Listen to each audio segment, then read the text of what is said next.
آج سے کوئی تقریباً غالباً 25-28 سال پہلے کی بات ہے، میں نے کتاب پڑھی تھی اور تب سے میرا اشتیاق تھا. پھر جب انٹرنیٹ آیا تو میں نے آتے ہی سب سے پہلے اس کا استعمال یہ کیا کہ میں نے اس کتاب کا جو کانٹینٹ تھا اسے، یہ حکم بھی ہے، میں اس حوالے سے بات کر رہا ہوں، اس کے کانٹینٹ کو میں نے ڈھونڈا کہ اس کی اصلیت کیا ہے. یہ کتاب ابھی بھی میں یہ ریسرچ ورک کرتا رہتا ہوں. یہ کتاب شاید مومنین کے پاس ہو، سپر مین ان اسلام، ہے کسی کے پاس؟ پیچھے بیٹھے ہیں آپ کے پاس. اسے ضرور خریدیے اور اپنے بچوں کو پڑھائیے. یہ سپر برین ان اسلام کے نام سے بھی چھپی ہے، سپر مین ان اسلام کے، اور ایران سے چھپی تھی مغز متفکر اسلام. اور اس کا جو پریفیس ہے اس کے اوپر لکھا ہوا ہے کہ فرانس میں ٹرانسبرگ میں ایک یونیورسٹی ہے جہاں سال کے بعد ایک میٹنگ ہوتی ہے اور پوری دنیا سے اسکالرز اور پروفیسرز اور سائنٹسٹ آتے ہیں اسٹراسبرگ میں. تو وہ مقالے لکھتے ہیں سرکار صادق آل محمد پر.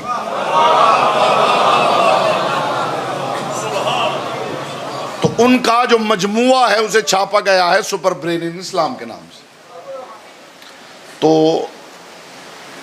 وہ کتاب اور لوگوں نے بھی پڑھی ہے، میں نے بھی پڑھی، لیکن خدا کی قسم میں صرف کتاب تک اسے پڑھ کے مطمئن نہیں ہوا جب تک میں نے وہاں سے اس یونیورسٹی سے کنفرم نہیں کروایا کہ یہ وہی مقالے ہیں جو وہاں پہ لکھے گئے.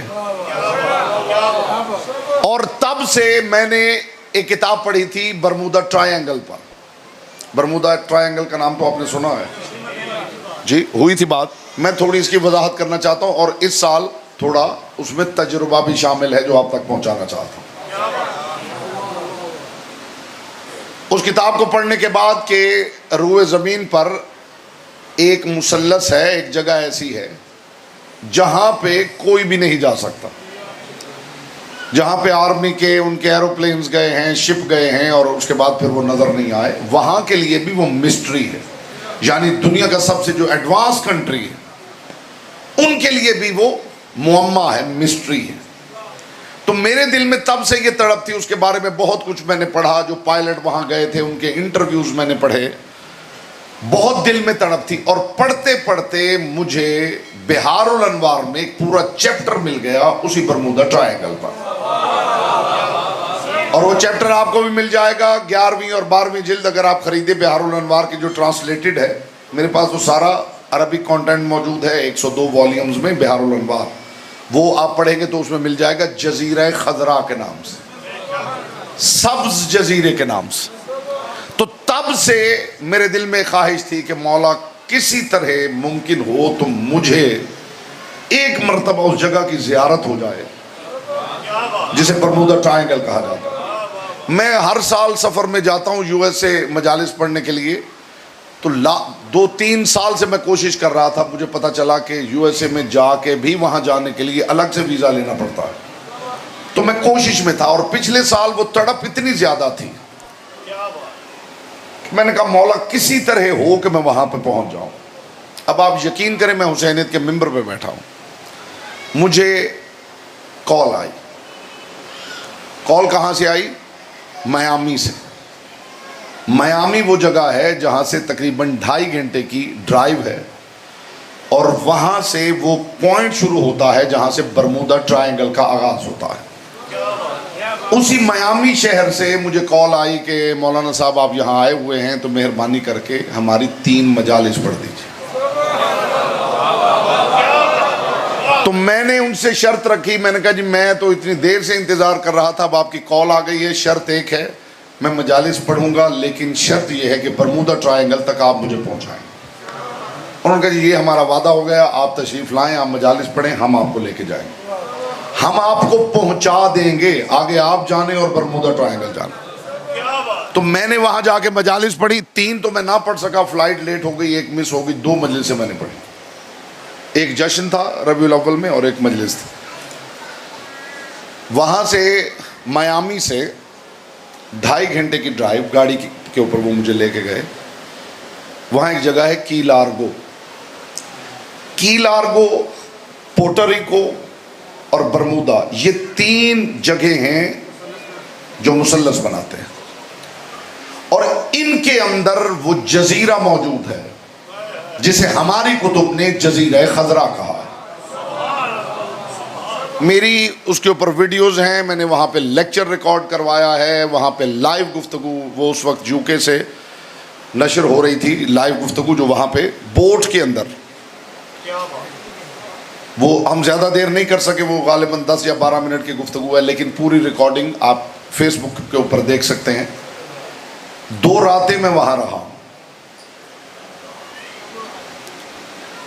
اس جگہ پر جس کے بارے میں میرے دل میں اشتیاق تھا کہ کسی طرح میں پہنچ جاؤں، وہ مقام جسے ہماری کتب میں جزیرہ خضرا کہا گیا ہے۔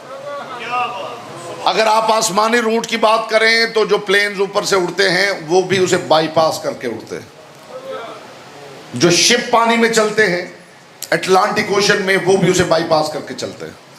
وہاں کے جو مچھیرے ہیں جو رہتے ہی وہاں ہیں، جن کا کام ہی سمندر میں ہے، وہ بھی اسے بائی پاس کر کے اپنے شپ چلاتے ہیں۔ کی لارگو سے پورٹوریکو تک یہ تقریباً لاکھوں میل کا یہ سفر ہے، وہ جزیرے چھوٹے نہیں، یعنی وہ ٹرائنگل کوئی چھوٹی ٹرائنگل نہیں۔ تو مجھے مالکوں نے یہ مہربانی کی کہ 2 راتیں وہاں قیام کرنے کا موقع دیا۔ وہ ویڈیو آپ فیس بک پہ دیکھ سکتے ہیں۔ یہ وہ جگہ ہے جس کے بارے میں، اور مجھے وہاں کے لوگوں نے پوچھا، انہوں نے کہا جی ہم تو میامی میں رہتے ہیں، ہم کبھی نہیں گئے، نہ آج تک کسی نے آ کے کہا۔ اور آپ کو یہ بھی بتا دوں، تشیع میں میں پرانی بات نہیں کر رہا، پچھلے 200 سال میں واحد بندہ ہوں جو برمودا ٹرائنگل میں گیا۔ یہ مجھے وہاں کے لوگوں نے کہا، انہوں نے کہا جی یہاں لوگ آتے ہیں، پوچھتے ضرور ہیں لیکن آج تک کوئی گیا نہیں۔ جانتے ہیں نہ جانے کی وجہ کیا ہے؟ دل میں امام کی تڑپ بھی ہے اور موت کا خوف بھی ہے۔ یہ خدا جانے وہاں کیا ہو جائے گا، خدا جانے کہیں ڈوب ہی نہ جاؤں۔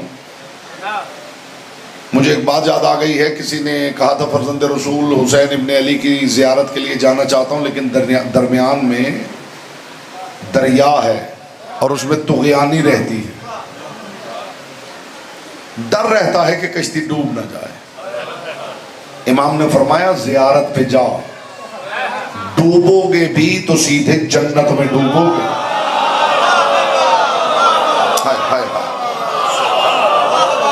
میں اپنی کتب سے اس پہ اتنی گفتگو کی جا سکتی ہے، میرے ایکسپیرینسز کیا ہیں، میں نے وہاں کیا کیا دیکھا، اس کے لیے تو میرا خیال ہے 10 دن بھی کم ہے، لیکن میں اسے ریلیٹ کرنا چاہتا ہوں کہ جو کچھ میں نے وہاں پہ دیکھا، جو کچھ انٹرنیٹ پہ موجود ہے، جو کچھ لکھا گیا ہے، جو کچھ اس پہ جریدے شائع ہوئے ہیں، ان سب کو اکٹھا کریں تو آپ کی بہار کا جو باب ہے جزیرہ خضرا پہ، وہ ساری کی ساری چیزیں میچ کرتی ہیں۔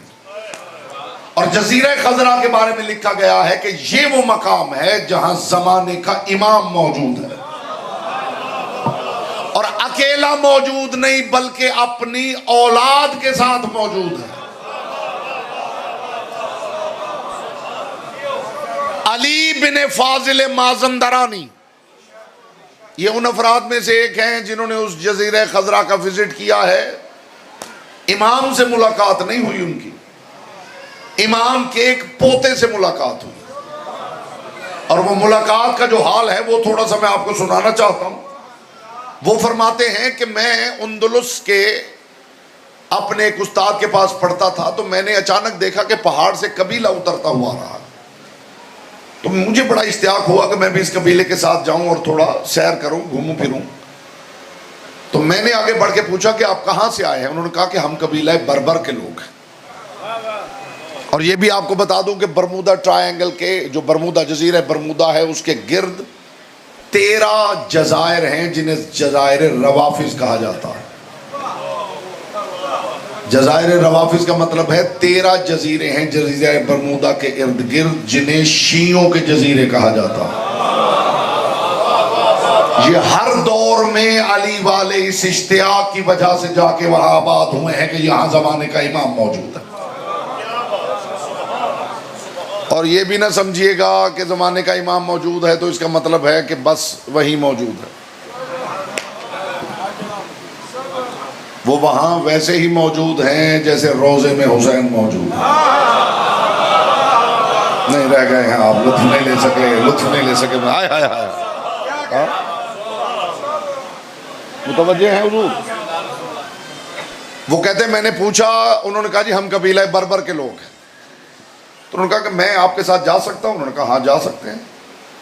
وہ کہتے ہیں میں نے اپنے استاد سے اجازت لی کہ جی میں کچھ دن کے لیے ان کے ساتھ جانا چاہتا ہوں. استاد نے مجھے اجازت دے دی, میں ان کے ساتھ چلا گیا. وہ کہتے ہیں جیسے ہی ہم اپنے شہر کی حدود سے نکلے, میں نے دیکھا کہ ایک دریا کا کنارہ ہے, وہاں جا کے سارے کھڑے ہو گئے. خدا جانے کیا بات شروع ہو گئی ہے اور کیا میسج آپ تک پہنچنے والا ہے. وہ کہتے ہیں دریا کے کنارے پہ ہم کھڑے ہو گئے اور میں نے دیکھا کہ کچھ کشتیاں ہیں جو سامان سے لدی ہوئی چلی ہوئی آ رہی ہیں اور کچھ کشتیاں خالی ہیں. کہتے میں دیکھ رہا تھا اور پوچھ رہا تھا کہ یہ کشتیاں کہاں سے آ رہی ہیں, لیکن کوئی بتاتا نہیں تھا, بولتا نہیں تھا. کہتے کشتی میں ہم سوار ہوئے, دوسرے کنارے پہ جا کے اترے تو میں نے دیکھا کہ وہ دور سے جو جنگل نظر آ رہا تھا وہ اصل میں خوبصورت شہر تھا. وہ کہتے شہر میں ہم داخل ہوئے اور شہر میں چاروں طرف ایسے بازار تھے کہ جو بازار درمیان میں آ کے ایک چوراہے میں ملتے تھے جس میں ایک خوبصورت عالی شان مسجد تھی. کہتے ہم بازار میں سفر کرتے ہوئے اس مسجد میں پہنچے. مسجد میں جیسے ہی پہنچے ہم نے سنا کہ اذان ہو رہی ہے, اور اس وقت میرا دل باغ باغ ہو گیا جب میں نے سنا کہ اذان میں کوئی کہہ رہا تھا اشہد ان علی ولی اللہ. جی حضور. کہتے باقی نماز پڑھتے رہے, میں نے بھی نماز پڑھی, میں تھکا ہوا تھا, میں جا کے مسجد کے کونے میں بیٹھ گیا. کہتے وہ جو بزرگ نماز پڑھا رہے تھے, جب نماز تمام ہوئی, یہ وہ میسج ہے جو میں آپ تک پہنچانا چاہتا ہوں. وہ کہتے جب نماز تمام ہوئی, وہ بزرگ باہر نکلنے ہی والے تھے کہ ان کی نگاہ مجھ پہ پڑی اور انہوں نے میری طرف دیکھ کے کہا من انت ومن این اصلی, کیا نام ہے تیرا اور کہاں سے آیا ہے؟ کہتا میں نے پلٹ کے کہا کہ میں اندلس سے آیا ہوں. انہوں نے کہا ما مذہبوں کا, تیرا مذہب کیا ہے؟ یہ جس سے بات ہو رہی ہے یہ بات میں انہوں نے بتایا کہ وہ صاحب الامر کے پوتے ہیں جو وہاں پہ نماز پڑھاتے ہیں.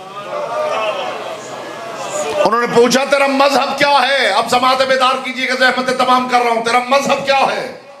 کہتا میں نے ان کی طرف دیکھ کے کہا میرا مذہب یہ ہے اشہد ان لا الہ الا اللہ واشہد ان محمد رسول اللہ.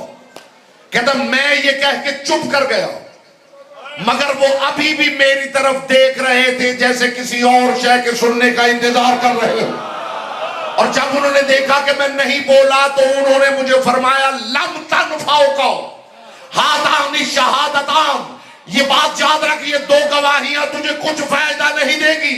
لما لا تقول الشہادت الاخری لتدخل الجنت بغیر حساب, وہ تیسری گواہی کیوں نہیں دیتا جو بغیر حساب کے جنت میں لے جاتی ہے؟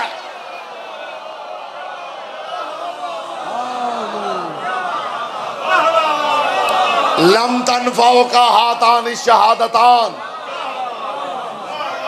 یہ دو گواہیاں تجھے کچھ فائدہ نہیں دے گی. لما لا تقول الشہادت الاخری لتدخل الجنت بغیر حساب, وہ تیسری گواہی کیوں نہیں دے رہا جو بغیر حساب کے جنت میں لے جاتی ہے؟